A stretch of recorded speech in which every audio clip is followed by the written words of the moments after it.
नमस्कार दोस्तों, आज इस वीडियो में हम लोग बात करेंगे एसएससी सीजीएल स्ट्रेटजी। जैसा कि आप सभी लोग जानते हैं, सीजीएल 2022 के फॉर्म निकल चुके हैं। तो अब आप सभी लोगों के दिमाग में बहुत सारे क्वेश्चंस होंगे, कहाँ से स्टार्ट करूं, क्या पढूं, क्या ना पढूं, कौन सी बुक्स लूं। तो उन सभी प्रॉब्लम्स का सॉल्यूशन आज हम इस वीडियो में आपके लिए लेकर आए हैं। तो हम लोग ज़्यादा टाइम ना वेस्ट करते हुए अपने सीधे टॉपिक्स पर आते हैं। तो जो बिगनर्स होते हैं उनकी सबसे फर्स्ट प्रॉब्लम आती है कि मैं कहाँ से क्या स्टार्ट करूँ, कितना पढूँ। तो दोस्तों, जो सबसे फर्स्ट स्टेप हमारा होना चाहिए वो होना चाहिए हमारा टाइम मैनेजमेंट।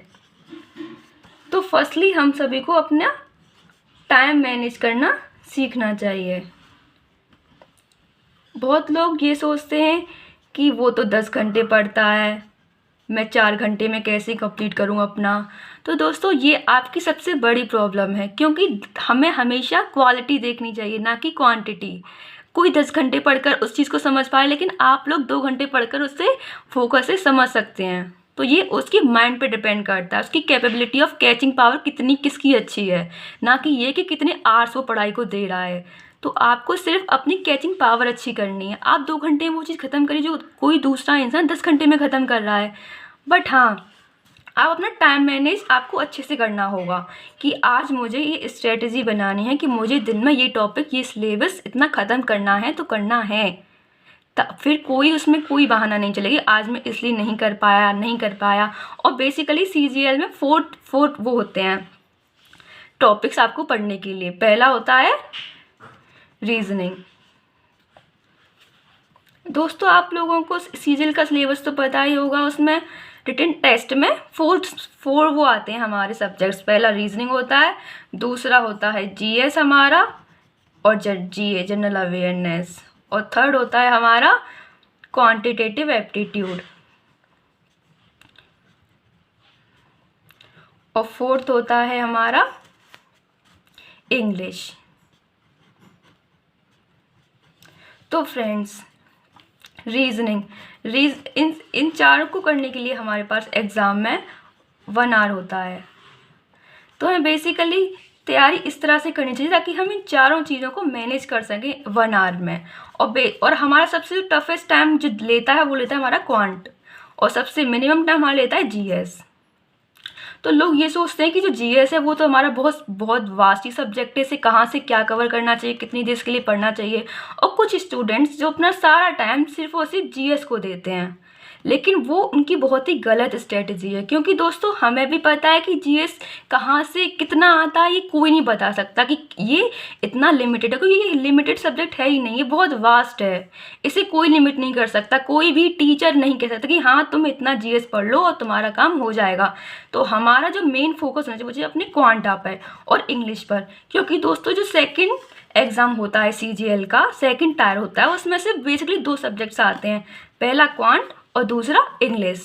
तो हमें इन दोनों पर फोकस ज़्यादा रखना चाहिए। सेकंड में हमारा रीजनिंग भी नहीं आता, लेकिन हमें इस पर फर्स्ट ट्राई के लिए फोकस देना होता है। और जीएस को हमें सिर्फ लिमिटेड टाइम देना चाहिए। और सबसे ज़्यादा फोकस इन सब्जेक्ट है हमारा क्वांटा और इंग्लिश। तो हमें मेनली इन दोनों पर ही फोकस करना चाहिए। जितना टाइम हो सके, जितना आप दे सकें, अपना क्वांट को टाइम दीजिए, क्योंकि इससे आपका स्कोर इम्प्रूव हो सकता है बाय प्रैक्टिसिंग। जबकि जीएस पर आप कितना भी प्रैक्टिस कर लीजिए, आपका स्कोर कभी इम्प्रूव नहीं होगा। इम्प्रूविंग स्कोर सिर्फ ये है सब्जेक्ट आपका क्वांटा।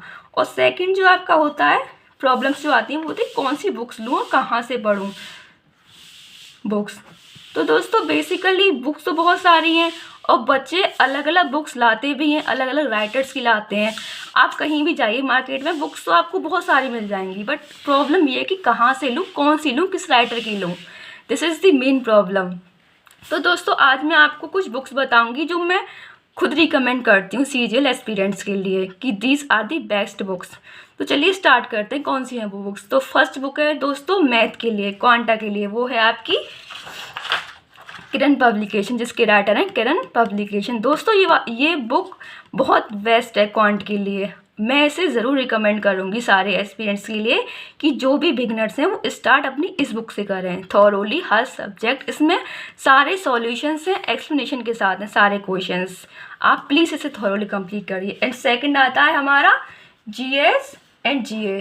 और उसके लिए आपके लिए बेस्ट बुक है ये भी किरण पब्लिकेशन की है दोस्तों, और इसे भी आप थॉरोली कंप्लीट करिए। इसमें सारे जो आपके प्रीवियस ईयर के क्वेश्चंस होते हैं वो सारे इसमें कवर हो जाते हैं दोस्तों, तो प्लीज़ आप इसी को रिकमेंड करिए। और दूसरा ल्यूसेंट भी पढ़ते हैं कुछ लोग, तो मैं ये रिकमेंड करूँगी पहले आप थ्योरी अपनी ल्यूसेंट से कंप्लीट करें, और जो आपका प्रैक्टिस का काम रहेगा बाद का वो आप इस बुक से कंप्लीट करें। और तीसरा हमारा आता है इंग्लिश के लिए मैं आपको प्रैक्टिस के लिए MB सेट्स की बुक रिकमेंड करूँगी। इस बुक में सारे लास्ट प्रीवियस ईयर के क्वेश्चन पेपर हैं और उनको आप डेली एक सेट लगाइए, वो आपके लिए इनफ है। और फोर्थ है आपका थोड़ा इजी है बट हाँ ध्यान देने लायक सब्जेक्ट है रीजनिंग। तो दोस्तों इसके लिए भी मैं आपको किरण पब्लिकेशन की बुक ही रिकमेंड करूँगी। तो चलिए दोस्तों अब आगे बढ़ते हैं हम अपना, हमारी बुक की चीज़ तो ख़त्म हो गई, चलिए अब अपना आगे बढ़ते हैं थर्ड पॉइंट पर। थर्ड पॉइंट क्या होना चाहिए हमारा स्ट्रेटजी के लिए, तो वो होना चाहिए हमारा जो सबसे मेन है और लास्ट है, और वो है हमारा कंसिस्टेंसी।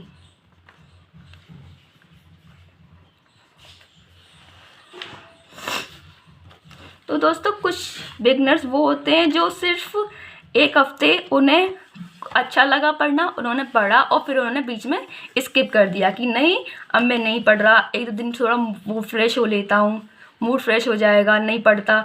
तो वो बहुत ही गलत है। चाहे आप 1 घंटा पढ़ें या 2 घंटा पढ़ें, पर डेली आपको इसको देना होगा, तभी आपका स्कोर इम्प्रूव हो सकता है। और कुछ ऐसा हो जाता है कि कभी कभी हम फर्स्ट अटैम्प्ट देते हैं तो हमारा क्लियर नहीं हो पाता है, तो कुछ हमारा कॉन्फिडेंस थोड़ा लो हो जाता है। तो वो बेसिकली आपको वो अपने अंदर कॉन्फिडेंस लाना होगा, सेल्फ कॉन्फिडेंस आपको अपने अंदर डेवलप करना होगा कि फर्स्ट अटैम्प्ट में नहीं हुआ तो मैं सेकंड अटैम्प्ट के लिए ट्राई करता रहूँगा। ये नहीं कि फर्स्ट में नहीं हुआ तो मैंने हार मान ली और मैं सेकंड के लिए ट्राई नहीं करूँगा। तो दोस्तों ऐसा नहीं होना चाहिए, हमें एक तो इसमें कंसिस्टेंसी रखनी चाहिए अपने तैयारी में, और सेल्फ कॉन्फिडेंस, दोनों बहुत ही इंपॉर्टेंट पॉइंट्स हैं हमारी प्रिपरेशन के लिए। बेसिकली इस सबसे ज़्यादा इंपॉर्टेंट हमारे ये दोनों पॉइंट्स हैं, कंसिस्टेंसी एंड सेल्फ कॉन्फिडेंस। और मैं आपसे यही कहूँगी कि प्लीज़ आप बुक्स के लिए इधर उधर ना भागिए, कम बुक्स लीजिए और उन्हीं को आप बार बार रिवाइज़ करिए, क्योंकि आप एक बुक को 1000 बार रिवाइज़ करेंगे तो आप ज़्यादा कॉन्फिडेंस फील करेंगे, ना कि 1000 बुकों को एक बार रिवाइज़ करने से। तो यही है आपकी स्ट्रेटजी, अगर आप इसे फॉलो करते हैं तो रियली आप फर्स्ट अटेम्प्ट में क्लियर कर जाएंगे। Thank you. अगर आपको